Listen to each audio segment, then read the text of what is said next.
সালমান আল ফারিসি রাদিয়াল্লাহু আনহু উনি আরব মানুষ ছিলেন না, নন আরব ছিলেন, পার্সিয়ান, ফার্সিতে কথা বলতেন, মানে ইরান থেকে এসেছিলেন।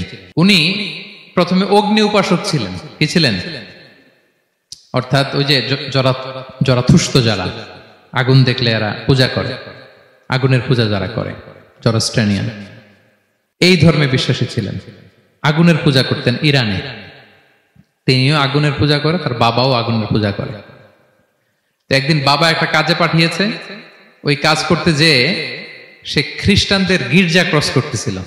ছোট মানুষ গির্জা ক্রস করতে যেয়ে দেখে খ্রিস্টানরা কেমন যেন আলাদা ইবাদত করে, নামাজ পড়ে। এটা দেখে খুব ভাল লাগছে, তার খুব ভাল লাগছে। বাড়িতে এসে বাবারে বলে, বাবা আমি দেখলাম যে খ্রিস্টানরা তাদের চার্চে গির্জায় নামাজ পড়ে, এটা তো অনেক সুন্দর, আমরা যে আগুনের সামনে যা করি এটার চেয়ে ওইটা সুন্দর। বাবা বলে, খাইছে, ছেলে তো আমার শেষ হয়ে যাবে। তো বলতেছে, না না বাবা, আমরা যে আগুনের উপাসনা করি এটাই ভালো। উনি বলেন, না, আমি অনেক চিন্তা করেছি, ওরা যেভাবে গডের কাছে চায় ওইটা শ্রেষ্ঠ। বাবার সাথে ছেলের, সালমানের অনেক তর্ক বিতর্ক। পরে বাবা ভাবলেন, যদি ওকে না আটকাই তাইলে প্রভাবিত হয়ে সে খ্রিস্টান হয়ে যেতে পারে। তো ঝগড়া তর্ক বিতর্ক শেষে তার পিতা তাকে শেকলবন্দি করলো। কি করলো? পায়ে শেকল লাগায় রাখছে। কিন্তু ছেলে তো মনে মনে খ্রিস্ট ধর্মের প্রতি আকৃষ্ট হয়ে গেছে। তো ওই খ্রিস্টানরা তার সাথে লুকিয়ে যোগাযোগ করত। সালমান ওই খ্রিস্টানদেরকে বলল যে, তোমাদের খ্রিস্টান ধর্মের উৎপত্তি কোথায়? বলে, সিরিয়াতে। বলতেছে, এখান থেকে কোনো কাফেলা সিরিয়া যাবে নাকি? বলতেছে, হ্যাঁ, মিশনারি ওয়ার্কে একটা কাফেলা আসতে যাবে। বলতেছে, যেদিন যাবে আমাকে বলবো। তো যেদিন যাবে তাকে এসে বলা হয়েছে তার বাবা নাই, সে শিকল ভেঙে, শিকল সহ কাফেলার সাথে যে জড়িত হয়েছে। দেখেন বিশ্বাস, আদর্শ মানুষকে কিভাবে উজ্জীবিত করে। উনি চলে গেলেন সিরিয়াতে। সিরিয়াতে যে এক পাদ্রির হাতে বায়াত হলেন, কিন্তু এই পাদ্রিটা ছিল ভণ্ড। সে খ্রিস্টানদের দান সৎকা নিয়ে গরিবদের না দিয়ে নিজেই খেয়ে ফেলতো। তো বেচারা পড়লো বিপদে, যে হায় রে, এত সুন্দর ধর্ম রে কারাপ্টেড করতেছে সে। পরে এই পাদ্রি যখন মারা গেল, সালমান সে আরেক পাদ্রির কাছে গেল। আরেক পাদ্রির কাছে গেল। ওই পাদ্রি আবার অনেক ভালো, খুবই ইবাদত করে। তো ওই পাদ্রি কিছুদিন থাকার পরে ওই পাদ্রিও মারা গেল। ওই মারা যাওয়ার আগে সে জিজ্ঞেস করতেছিল যে, পাদ্রি, এই বর্তমান পৃথিবীতে সবচেয়ে ভালো খ্রিস্টান পাদ্রি কে? বলতেছে, আর কেউ নাই। যদি ভালো খ্রিস্টান পাদ্রি তোমাকে পেতে হয়, জানতে হয়, তোমাকে ইরাকের মোসেল শহরে যেতে হবে। এবার মোসেলে যে সে আরেক খ্রিস্টান পাদ্রির কাছে থাকলো। কিছুদিন পরে ওই পাদ্রিও মারা গেল। তো মৃত্যুর আগে তাকে জিজ্ঞেস করছিল যে, পাদ্রি আপনি বলেন তো, আপনার পরে শ্রেষ্ঠ পাদ্রি কে আছে পৃথিবীতে? সে বলতেছে, আমার পরে শ্রেষ্ঠ কোনো পাদ্রি আর পৃথিবীতে নাই। খ্রিস্টান ধর্ম শেষ হয়ে গিয়েছে, নাই। তবে জেনে রেখো, শেষ জামানার নবী আসার সময় ঘনিয়ে এসছে। তিনি যে এলাকায় আসবে, এলাকাটা চারদিকে পাহাড় বেষ্টিত থাকবে। চারদিকে থাকবে পাহাড়, খেজুরের বাগান, মরুদ্যান। তাকে চেনার আলামত আছে। কি আছে? আলামত আছে। এক নম্বর আলামত হচ্ছে, ওই শেষ নবীকে দানের খাবার দিলে তিনি খায় না, কিন্তু উপহার দিলে সে নেয়, খায়। আর তার পিঠে দুই কাঁধের মাঝখানে একটা নবুয়তির মোহর আছে। সুবহানাল্লাহ। যদি পারো তার কাছে যে বায়াত হও। সালমান আল ফারিসি পাগল হয়ে গেছে ওনার সন্ধান পাওয়ার জন্য। কিভাবে যাবে, কিভাবে যাবে? তো উনি কিছু ছাগল পালতেন। একটা কাফেলা তিনি পেলেন, যে কাফেলা আরব কাফেলা, বনু কালবের কাফেলা, আরব দেশে যাচ্ছে। তাদের সাথে তিনি চুক্তি করলেন যে, আমার যত ছাগল আছে এই ছাগলগুলো তোমাদের দিয়ে দিব, তোমরা কি ওই এলাকায় আমাকে পৌঁছে দিবা? তারা বললেন, হ্যাঁ, পৌঁছে দিব। সব ছাগল দিয়ে দিলেন, রওনা হইলেন ওই এলাকায়। মাঝপথে তারা তার সাথে জুলুম করলো, অন্যায় আচরণ করলো। তাকে দাস হিসেবে বিক্রি করে দিল ইহুদিদের কাছে। ওয়াদি আল কোরআন নামে একটা জায়গা আছে, ওখানকার এক ইহুদির কাছে বিক্রি করে দিল।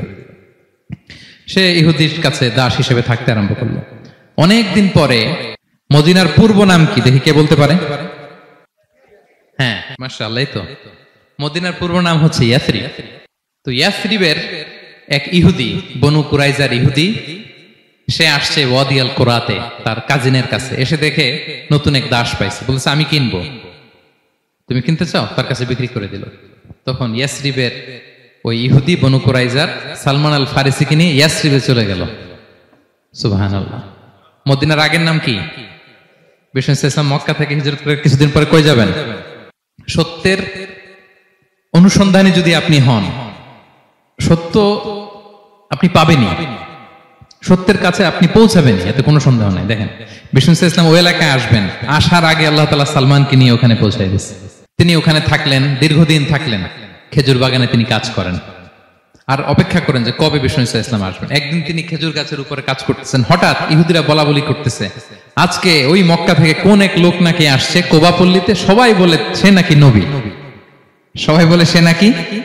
এই কথা শুনে উনি খুশিতে ওই খেজুর গাছ থেকে ধপাস করে নিচে পড়ছে। নিচে পড়ে মালিককে বলতেছে কে আসছে, কে আসছে।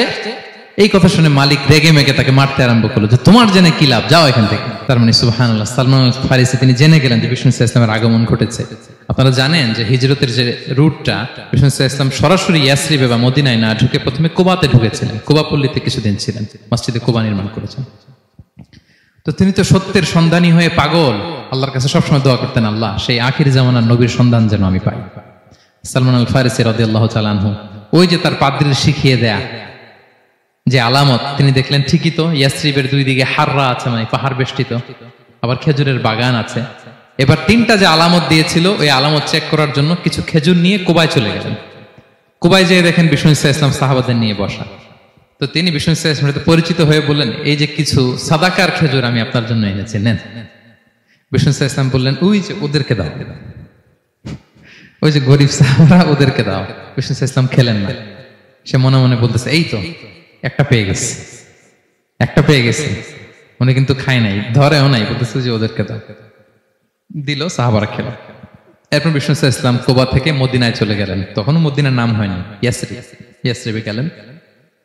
এবার কিছুদিন পরে আরো কিছু খেজুর নিয়ে সালমান রাদিয়াল্লাহু তাআলা আনহু বিষ্ণু ইসলামের কাছে গেলেন। এবার যে বললেন কিছু খেজুর আমি উপহার হিসেবে আপনার জন্য এনেছি, আপনি কি গ্রহণ করবেন? বিষ্ণু ইসলাম বললেন অবশ্যই গ্রহণ করব। বলেই তিনি একটা নিয়ে খেতে শুরু করলেন, খেলেন এবং বিতরণ করলেন। মহা খুশি, এই তো পেয়ে গেছি দুইটা সাদাকার খেজুর, বলেছি ধরেও নাই, খায় নাই। যখনই বললাম উপহার খেয়েছে। এবার বাকি রইল কয়টা? সেটা কি? নবুয়তের সিলমোহর, দ্য সিল অফ প্রফেসি।